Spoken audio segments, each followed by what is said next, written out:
The agent shows you an illustration. Tax-free retirement income for 30 years. Then a friend tells you he canceled his policy in year 9 and got back less than he put in. In the next 10 minutes, you'll know exactly what happens to a dollar inside an indexed universal life policy.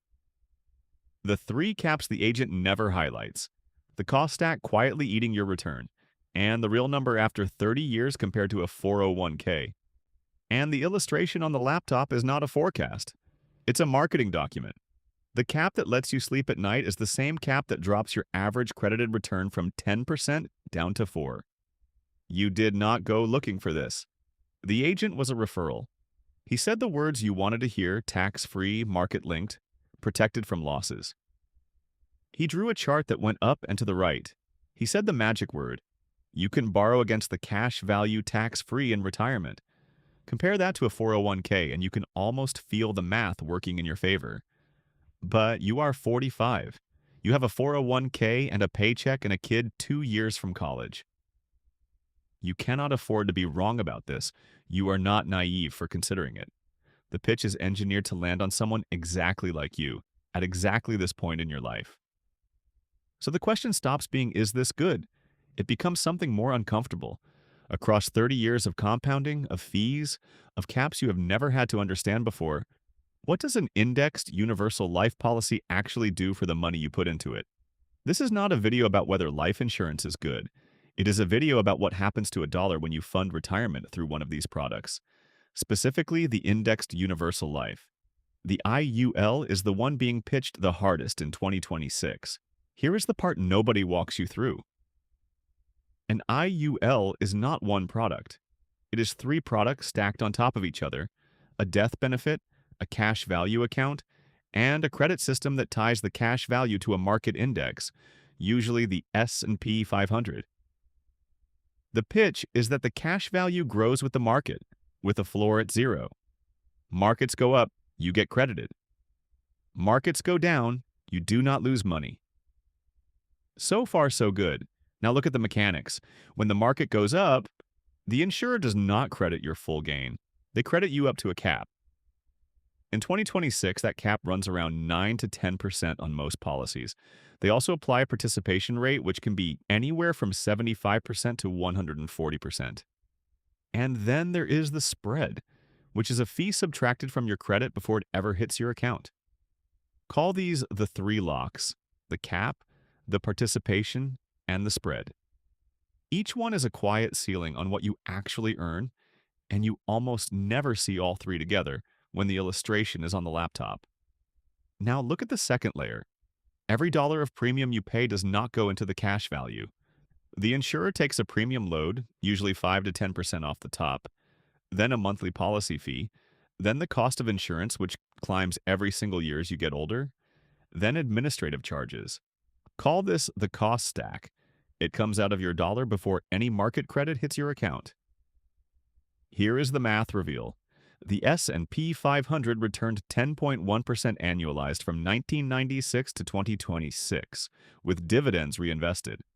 That is a real recoverable number from a real index fund. Now run that same return through the 3 locks.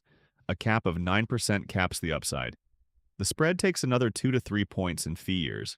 The participation rate trims another slice when it is below 100. Industry studies show that across 20 and 30-year periods, the actual credited return inside an IUL averages 4 to 7%, not the 6 to 7% the illustration shows you. The real after-cap number lands closer to 4. Then you layer the cost stack on top. Internal fees inside an IUL run 2 to 3% of your cash value annually, sometimes more in the early years. Over 30 years, a 2% annual drag does not subtract 2%. It compounds. It can reduce the final cash value by 40% or more compared to a low-cost index fund holding the same underlying market. The 401k does none of this. The 401k takes your dollar, lets it grow at the market rate, and charges you almost nothing if your fund is a low-cost index fund. The trade-off is that you pay ordinary income tax when you pull it out. That is the comparison. Tax-deferred growth at the full market rate, taxed at withdrawal versus tax-free growth at a capped and fee-drained rate with no tax at withdrawal. The illustration is not a forecast, it is a marketing document. The question is, which one has more dollars left for you at the end? So you fund the policy at $1,000 a month for 30 years, the same as you would put into a 401k. Here are three scenarios. First, look at the best case. The market runs hot. Caps hold at 9%. The insurer never cuts your renewal cap, which is rare. You stay inside the IRS contribution corridor and never trigger MEC, the rule that strips the tax benefits when you fund too fast. You do not need to tap the policy for income. You die at 82. Your kids get the death benefit, tax-free. The cash value inside grew at 5 to 6% net of all costs. Total benefit out, roughly $900,000 for the death benefit, on $360,000 of premium paid in. It is a return, but not a great one. The same dollars in a 401k at 7% net would be $1.1 million in cash.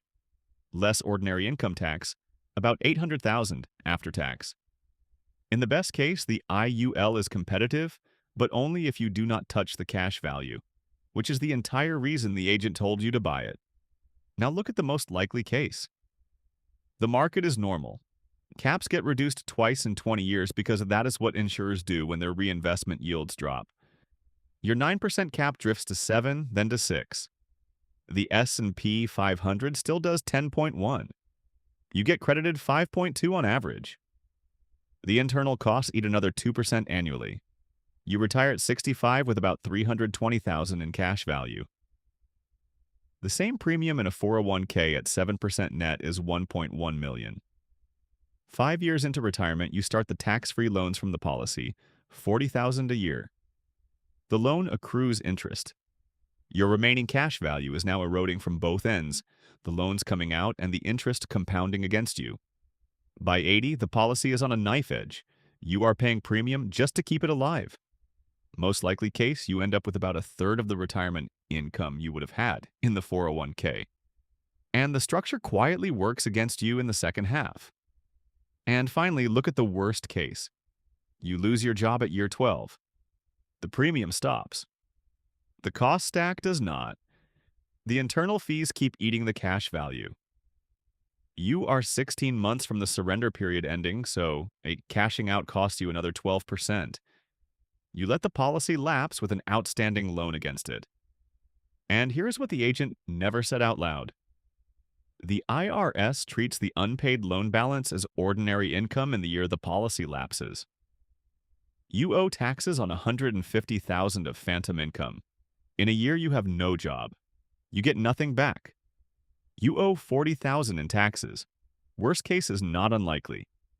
The industry's own 10-year persistency on permanent life insurance hovers around 60 to 70%. That means 30 to 40% of buyers do not make it 10 years. Two things the illustration does not show you.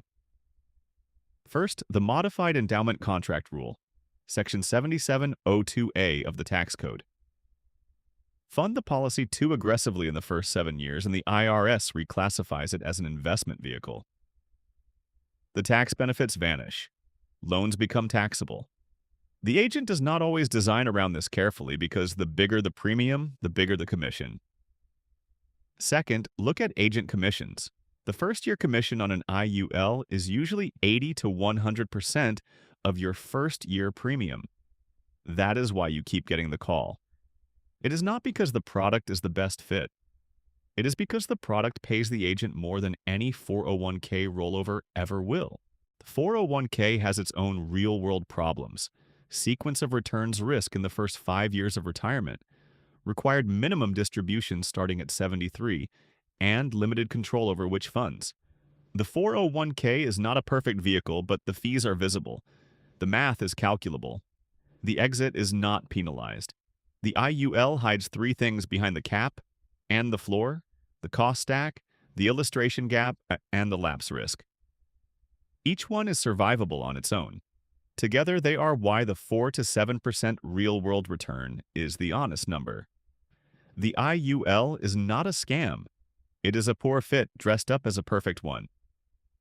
For most middle-class earners with access to a 401k and an employer match, An IUL does not beat the 401k on the math. The cap, the participation rate, the spread, the cost stack, the surrender period, the lapse risk, each one is a small subtraction.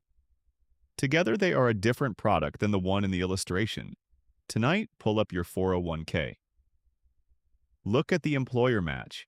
Every dollar of that match is a guaranteed 100% return before any market move happens. The IUL cannot beat that. Then if an agent has sent you an illustration, find the line that says non-guaranteed. The guaranteed column is the contract. Everything else is hope. You did not fall behind because you did not buy life insurance. You looked at it because somebody made the math sound like a way out. Tonight, you know the math. That is enough.